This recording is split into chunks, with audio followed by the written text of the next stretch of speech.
नमस्कार, आप सबका इस वीडियो में स्वागत है। आज हम कक्षा 8 विज्ञान ठीक है। कक्षा 8 विज्ञान का क्या आप पूछेंगे तो मैं इसका आंसर बताऊंगा। दूसरा पार्ट है सूक्ष्म जीव, मित्र और शत्रु। उसके मोस्ट इंपॉर्टेंट क्वेश्चन देखेंगे जिससे कि पूरा पार्ट का रिवीजन हो जाएगा। अगर आप एग्जाम देने से पहले जा रहे हैं तो उसको जरूर देखें, वीडियो अच्छा बनेगा। ठीक है, स्टार्ट करते हैं। आपके स्क्रीन पर यह रहा पहला प्रश्न, सूक्ष्म जीव क्या है? तो इसका उत्तर हो जाएगा छोटे छोटे जीव जिन्हें नंगी आंखों से नहीं देखा जा सकता और किसी यंत्र द्वारा ही देखा जा सके वो सूक्ष्म जीव कहलाते हैं। और यंत्र का नाम क्या होता है?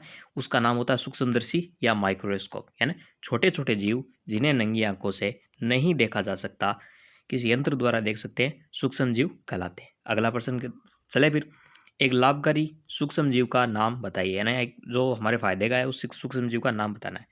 उसका आंसर हो जाएगा लैक्टोबैसिलस। ये क्या करता है? दही के किण्वन में प्रयुक्त है ना, दूध से दही बनाने के दौरान, दूध से दही बनता है जो हम जामन देते हैं, ठीक है।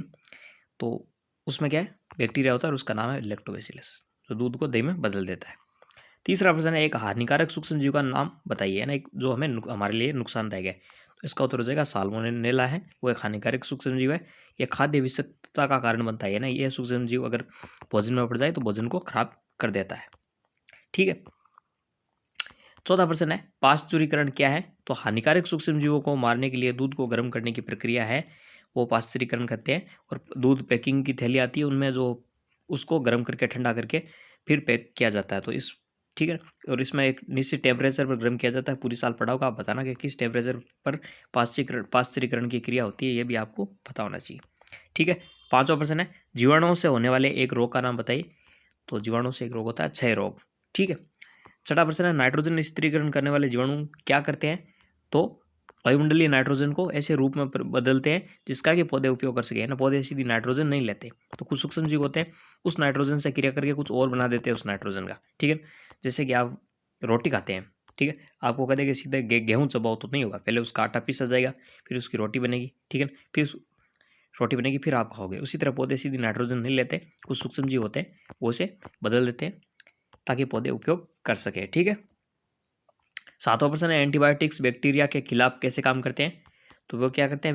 वे जीवाणु को मारते हैं या उनकी वृद्धि को रोकते हैं। जो बैक्टीरिया है जो हमें रोग फैलाते हैं या तो उनको मार देते हैं या उनको आगे नहीं बढ़ने देते। ठीक है, इस तरह एंटीबायोटिक्स बैक्टीरिया के विरुद्ध काम करते हैं। आठवां प्रश्न है, रोगाणु क्या है? तो सूक्ष्म जीव जो रोग उत्पन्न करते हैं रोगाणु कहलाते हैं। अगला प्रश्न है, पौधों में होने वाले कवक रोग का एक उदाहरण दीजिए। तो गेहूं में एक रस्ट रोग होता है, वो कवक द्वारा होता है। ठीक है। 10वां प्रश्न है, बैंकिंग में ईस्ट की क्या भूमिका है? तो खमीर या ईस्ट कहते हैं इसे इंग्लिश में, कार्बन डाइऑक्साइड गैस उत्पन्न करते आटे को फूलने में मदद करता है। 11वां प्रश्न है, ब्रेड बनाने में प्रयुक्त सूक्ष्म जीव कौन सा है? खमीर। 12वां प्रश्न है, चीनी को एल्कोहल में बदलने की प्रक्रिया क्या कहलाती है? तो ये किण्वन कहलाती है। अगला प्रश्न है, प्रोटोजोआ अपना भोजन कैसे प्राप्त करते हैं? तो अन्य सूक्ष्म जीवों या कार्बनिक पदार्थों को निगलकर प्रोटोजोआ अपना भोजन प्राप्त करते हैं। अगला प्रश्न है, एंटीबायोटिक्स क्या है? तो रासायनिक पदार्थ जो जीवाणुओं को मारते हैं या उनकी वृद्धि को रोकते हैं एंटीबायोटिक्स कहलाते हैं। अगला प्रश्न है, सूक्ष्म जीवों के दो प्रकार कौन कौन से हैं? तो दो प्रकार, एक तो लाभदायक और एक हानिकारक, या कह सकते हैं एक तो मित्र और दूसरे शत्रु। और मित्र कैसे कहेंगे? क्योंकि वो लाभदायक है। शत्रु क्यों? क्योंकि वो हमारे लिए हानिकारक है। ठीक है। अगला प्रश्न है, सूक्ष्म जीव प्रकृति का संतुलन बनाए रखने में किस प्रकार सहायता करते हैं? तो इसका आंसर हो जाएगा कार्बनिक पदार्थों को विघटित करके तथा पोषक तत्वों का रिसाइक्लिंग करके प्रकृति में बैलेंस बनाए रखते हैं। अगला है, वायरस अन्य सूक्ष्म जीवों से किस प्रकार अलग है?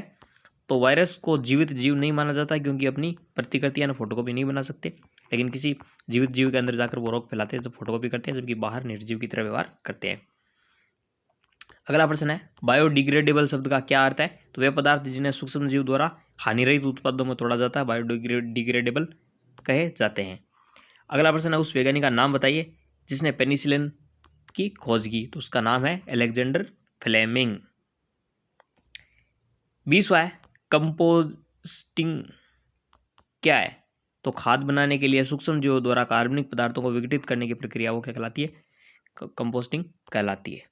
अगला प्रश्न है, सूक्ष्म जीव एंटीबायोटिक दवाओं के उत्पादन में किस प्रकार मदद करते हैं? तो इसका आंसर हो जाएगा कुछ सूक्ष्म जीव ऐसे पदार्थ उत्पन्न करते हैं जो अन्य सूक्ष्म जीवों के विकास को रोकते हैं, जिनका उपयोग एंटीबायोटिक्स के रूप में किया जाता है। ठीक है। अगला है प्रश्न, मिथेनोजेनेसिस क्या है?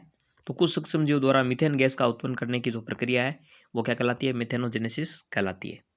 अगला प्रश्न है, वायरस से होने वाली एक बीमारी का नाम बताइए। तो इन्फ्लुएंजा या फिर कोरोना वायरस।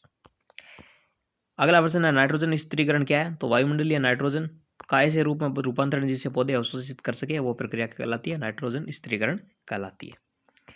अगला प्रश्न है, पौधों की वृद्धि में जीवाणुओं की लाभकारी भूमिका का नाम बताइए।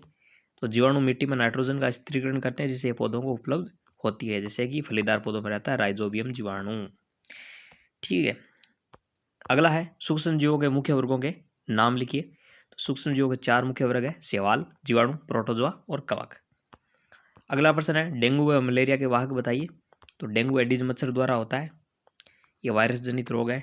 और मलेरिया मादा एनाफिलीज मच्छर द्वारा होता है, ये प्रोटोजोआ जनित रोग है। ठीक है।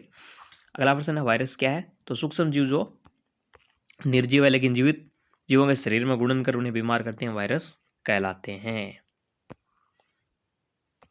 अगला प्रश्न है, निम्न की खोज किसने की बताइए? निम्न की खोज बताइए। इन वैज्ञानिकों की खोज बतानी है। लुई पास्चर, इन्होंने किण्वन की खोज की। एडवर्ड जेनर, चेचक के टीके की खोज की। और रॉबर्ट कोच, एंथ्रेक्स के जीवाणु की खोज इन्होंने की। ठीक है। अगला प्रश्न देखिए, मनुष्य में वायरस जनित रोग कौन कौन से है? खसरा, पोलियो, चिकन पॉक्स और हेपेटाइटिस ए। अगला प्रश्न है, मनुष्य में जीवाणु जनित रोग कौन कौन से है? हैजा और टाइफाइड। अगला प्रश्न है, पौधों में ए जीवाणु जनित, बी वायरस जनित रोग बताइए। तो जीवाणु जनित रोग है नींबू का कैंकर और वायरस जनित रोग है भिंडी का पित्त। ठीक है। इसी के साथ ये वीडियो कंप्लीट होता है। काफ़ी स्पीड में पढ़ाया मैंने, तो आप ज़्यादा स्पीड में लगे तो आप वीडियो की थोड़ी स्पीड धीरे कर सकते हैं। अदरवाइज आपको ऐसे आदत तो आप इसे पढ़ सकते हैं।